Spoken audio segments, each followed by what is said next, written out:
여러분은 가족하면 무슨 생각이 떠오르시나요? 일반적으로는 내가 안심하고 쉴 수 있는, 믿을 수 있는 사람들이죠. 기쁜 일이 있으면 함께 나누고 싶고, 슬프고 힘든 일이 있다면 서로 위로해주고 보듬어주는, 그렇게 서로 공존하는 사이일 것입니다. 그런데 그렇지 못한 경우도 있죠. 고부 갈등일 수도 있고 여러 가지 이유로 사이가 좋지 못한 가족들도 있습니다. 싫으면 안 보고 살고 연락 안 하고 살면 좋겠지만 어쩔 수 없이 마주해야 하는 경우도 있을 것입니다. 그러다 보니 굉장히 극단적인 방향으로 치닫게 되는 경우가 있습니다. 굉장히 사소한 이유로요. 최근에 접한 충격적인 사건의 이유는 누나가 잔소리를 해서였죠. 부가적으로 더 많은 이유가 있겠지만요.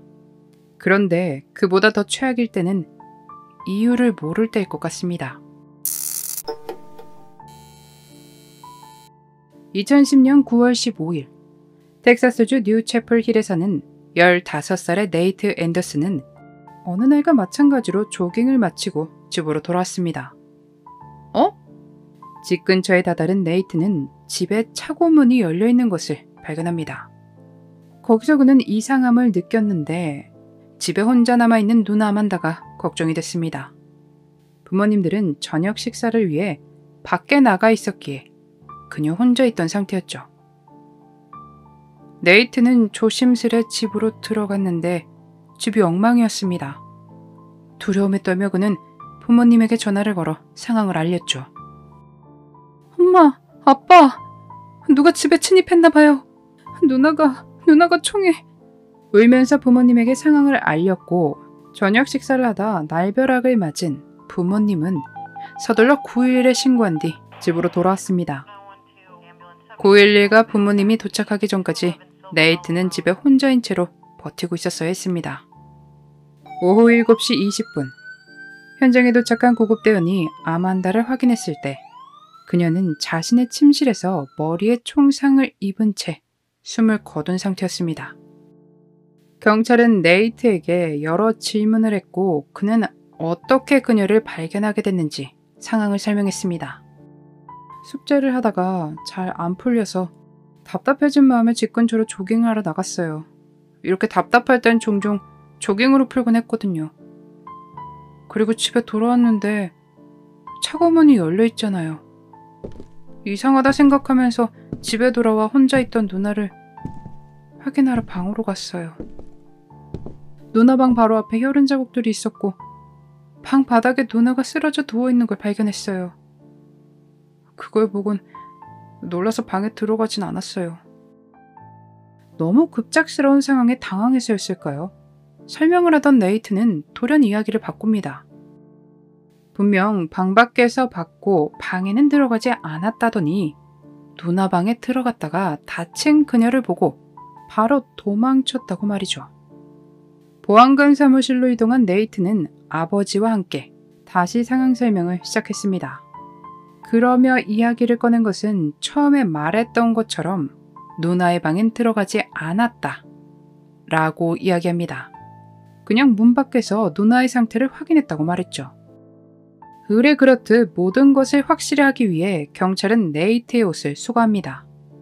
그리고 분석센터로 보내지는데 네이트의 옷에 남아있을지 모르는 어떠한 것들을 검사하기 위해서였죠.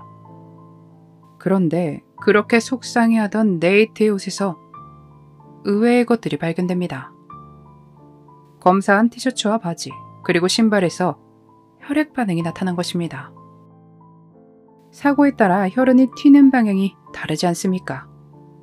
네이트의 옷에서 발견된 것들의 흔적이 그가 방에 있었다는 것을 알려주고 있었는데 그 방에 그리고 직접 범행을 저질러야만 나타날 수 있는 흔적들이었죠.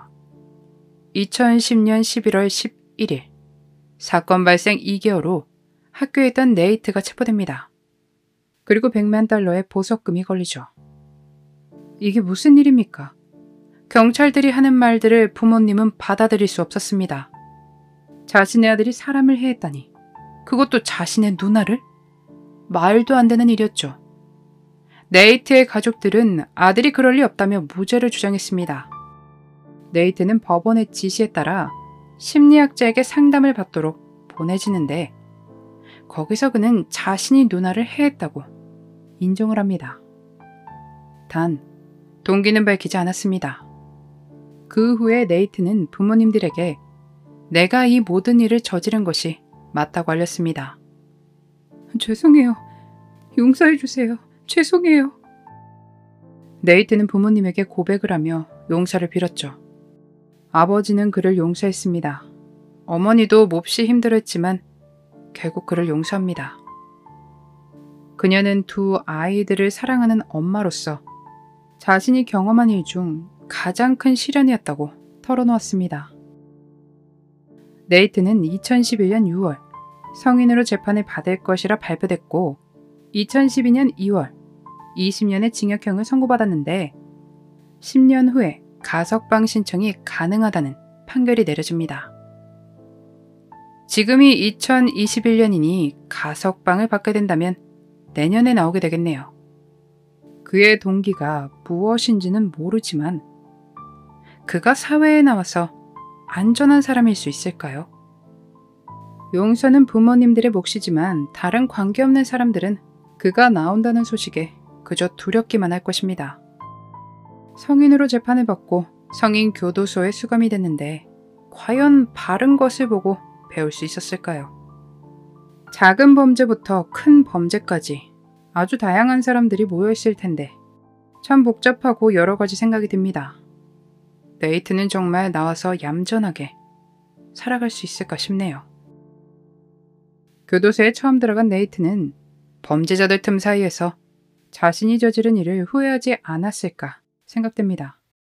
교도소에 모인 범죄자들이 보통 범죄자들이겠습니까? 여지껏 만나본 적 없는 무서운 사람들일 테니 교도관들이 어떤 조치를 취한다고 해도 24시간 붙어 있을 순 없으니까요. 그러다 보니 자연스레 부모님 아래에서 보호를 받던 것이 생각나겠죠. 네이트가 수감 생활을 하며 충분히 힘들었으면 좋겠습니다. 그렇게 해서라도 사람의 목숨이 가벼운 것이 아니라는 것을 깨달았으면 좋겠네요. 만약에 가석방이 된다면 아무 사고 없이 살아가면 좋겠습니다.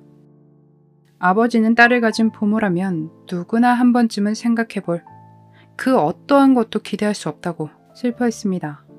아만다는 결혼을 할 수도 아이를 가질 수도 없고 자신들이 그녀와 함께 할 수 있는 그 어떠한 것도 할 수 없다는 것을 깨닫기 시작했습니다. 아버지의 말을 상상해보니 너무 마음이 아픕니다. 누군가의 딸들을 보면 아만다가 자연스레 떠오를 테니 말입니다. 네이트가 무서운 짓을 저질렀지만 아들이니 누구 하나 원망할 수 있는 이도 없습니다. 용서를 하셨다는 것이 정말 대단하다는 생각이 들다가도 부모니까 내 자식이니까 가능한 일일까 하는 생각도 듭니다. 여러분이라면 어떻게 할 것 같나요? 여러분의 소중한 의견 댓글로 남겨주세요. 아만다의 부모님과 가족들에게 다시 행복으로 웃음 짓는 날들이 오길 바라며 오늘 영상 마치겠습니다. 함께 해주셔서 감사합니다. 그날의 미스터리 모키노TV였습니다.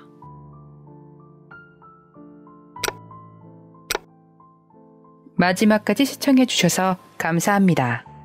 좋아요와 구독은 저에게 큰 힘을 줍니다. 오늘 하루도 수고하셨습니다. 좋은 밤 보내세요.